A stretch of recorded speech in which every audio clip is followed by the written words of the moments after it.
Setelah memotong-motong tubuh dari sang guru ini, si Jung pun langsung memasukkan potongan-potongan itu ke dalam sebuah koper yang nantinya akan dibuang oleh si Jung. Welcome back to my channel. Terima kasih bagi kamu yang udah klik video ini dan pastikan kamu tonton videonya sampai akhir. Dan juga jangan lupa klik tombol subscribe, like, serta kalau ada komen silahkan tulis di kolom komentar. Semoga kamu yang menjalankan ibadah puasa diberikan kekuatan, apalagi nanti menjelang berbuka puasa. Dan juga akhir-akhir ini yang tentunya akan dirindukan adalah suara azan maghrib. Seperti biasa, pada video kali ini kita akan kembali menceritakan bagaimana peristiwa-peristiwa kriminal ataupun kasus-kasus kejahatan yang terjadi yang bertujuan untuk meningkatkan kewaspadaan kita terhadap lingkungan sekitar. Karena kita tahu kejahatan bisa datang dari mana aja dan datang dari siapa aja. Di video kali ini kita akan menceritakan sebuah kasus pembunuhan yang dilakukan oleh seorang remaja yang berusia 23 tahun. Dan alasan ia melakukan tindak kejahatan ini adalah karena rasa penasaran terhadap bagaimana rasanya menjadi seorang pembunuh. Tanpa berlama-lama, langsung aja ke ceritanya.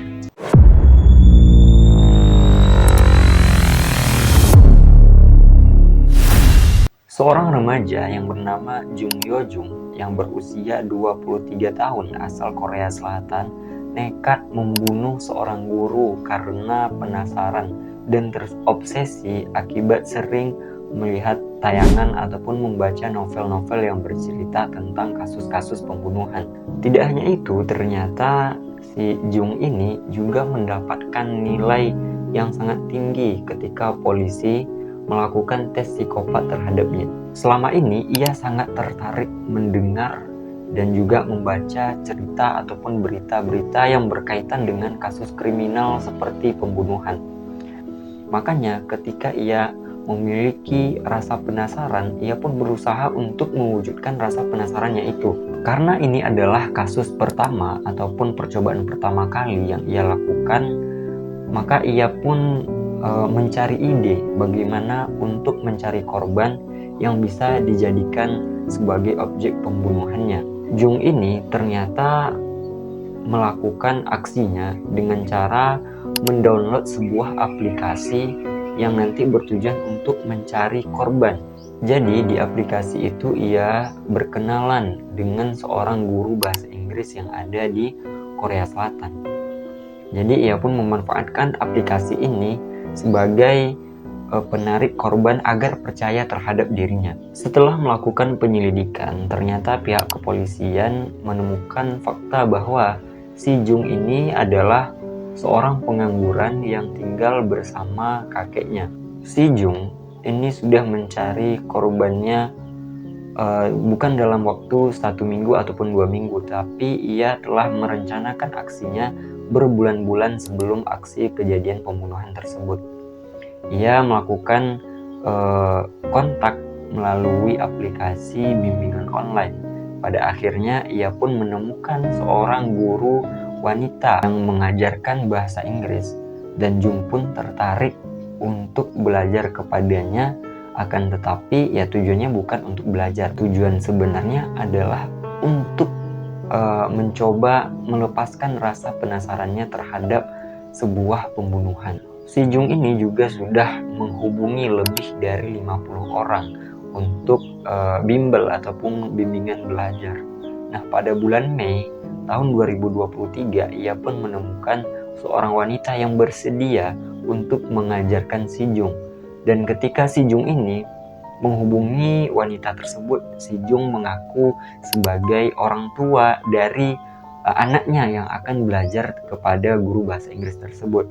Ya, tanpa rasa curiga, karena sebagai profesinya juga adalah seorang guru, maka guru ini pun langsung menyetujui dan menerima si Jung untuk menjadi salah satu dari muridnya. Tidak terlalu jauh berbeda dengan umur si Jung yang 23 tahun, guru bahasa Inggris ini ternyata memiliki usia 26 tahun dan juga tinggal satu daerah, bisa dikatakan satu daerah dengan si Jung, yaitu mereka tinggal di Busan. Kronologinya, setelah Jung ini menghubungi dan juga disetujui oleh sang guru, ia pun langsung datang ke rumah si guru ini dengan memakai seragam sekolah yang telah ia beli di toko online.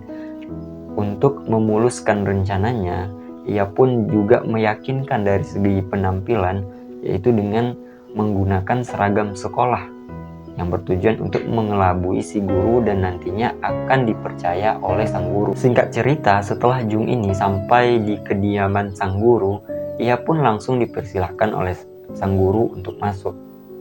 Namun yang terjadi adalah dengan brutal si Jung ini langsung menikam tubuh guru ini berkali-kali. Si Jung ini menikam guru itu hingga 100 kali tikaman di bagian tubuhnya. Sungguh nahas hidup sang guru yang berakhir di tangan seorang remaja yang hanya mati karena rasa penasaran sang remaja. Tidak hanya itu, ternyata rasa psikopat ataupun jiwa membunuh dari si Jung ini tidak berhenti sampai di situ. Setelah ia menikam dan berhasil membunuh sang guru, akhirnya ia pun memutilasi dan memotong kecil-kecil tubuh sang guru, yang nanti bertujuan untuk menghilangkan jejak dan juga tidak terlalu kelihatan. Setelah memotong-motong tubuh dari sang guru ini, si Jung pun langsung memasukkan potongan-potongan itu ke dalam sebuah koper yang nantinya akan dibuang oleh si Jung. Setelah melakukan aksinya, si Jung pun langsung keluar dari rumah sang guru dan memesan sebuah taksi. Ia pun meminta kepada supir taksi untuk membuang kopernya ke sebuah hutan. Ya, tanpa curiga, sopir taksi ini pun langsung menuruti keinginan dari pelanggannya itu, ya si Jung. Akhirnya diantarkanlah ke hutan dan mayat ataupun potongan-potongan tubuh dari sang guru ini langsung dibuang begitu saja oleh si Jung. Namun aksinya ini tidak bertahan lama dan langsung diketahui oleh polisi yang juga mendapatkan informasi dari sopir taksi tadi. Ya, ketika mendengar ada kasus pembunuhan, maka pihak kepolisian pun melakukan penyelidikan dan ditanyalah seorang saksi, yaitu adalah sopir taksi yang mengantarkan si Jung ini. Ya, bagaimana tidak, sopir taksi ini langsung menaruh curiga karena ada darah yang berceceran di koper yang dibawa oleh si Jung ketika ia membawa koper tersebut ke dalam hutan. Dan luar biasanya, ternyata pihak kepolisian juga menemukan penelusuran di internetnya si Jung ini. Ia menemukan bahwa si Jung ini juga mencari bagaimana cara membunuh, cara membuang mayat, dan juga cara menghilangkan jejak. Namun di sini ternyata si Jung ini ceroboh. Dia tidak menyadari bahwa ada CCTV yang selalu memantaunya, apalagi ketika ia keluar masuk rumah guru yang telah ia bunuh. Kejadian ini ternyata membuat resah warga Busan. Karena apa? Karena ternyata pembunuhan itu bisa saja terjadi tanpa sebab dan dilakukan oleh orang asing. Setelah ditangkap, Jung ini langsung mengakui kesalahannya karena telah membunuh sang guru. Namun ia malah meminta hukumannya untuk diringankan karena ia mengakui dan menyadari bahwa ia itu terkena penyakit ataupun gangguan mental. Ada Jung udah tahu ketahuan membunuh tapi malah beralasan kalau ia mempunyai gangguan mental. Sungguh di luar nurul. Ya, secara akal sehat polisi tentu menolak keinginan dari si Jung ini. Karena apa? Karena polisi tahu bahwa ini adalah pembunuhan yang direncanakan. Bukan tiba-tiba ataupun ujuk-ujuk si Jung ini ingin membunuh gurunya. Ya, dilihat dari beberapa bukti, ternyata memang si Jung ini sudah merencanakan kasus ataupun tindakan pembunuhan yang selama ini yang didasari oleh rasa penasaran. Si Jung ini ketika dimintai keterangan, ia pun juga memberikan keterangan yang selalu berubah-ubah. Ditanya A, jawabnya B.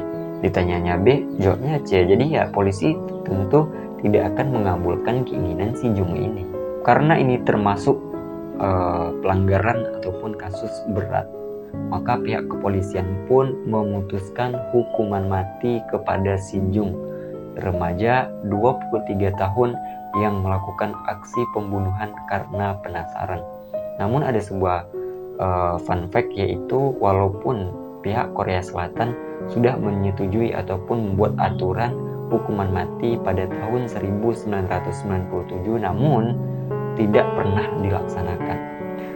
Pelajaran yang dapat kita ambil dari kasus ini adalah selalu hati-hati, apalagi terhadap orang asing yang belum sama sekali kita kenal. Mungkin cukup sampai di sini video kali ini. Semoga dapat menemani puasa kalian dan tetap semangat menunggu azan maghribnya. Lakukan terus hal-hal yang bermanfaat. Semoga amalnya diterima oleh Allah Subhanahu wa Ta'ala, dan see you on the next video.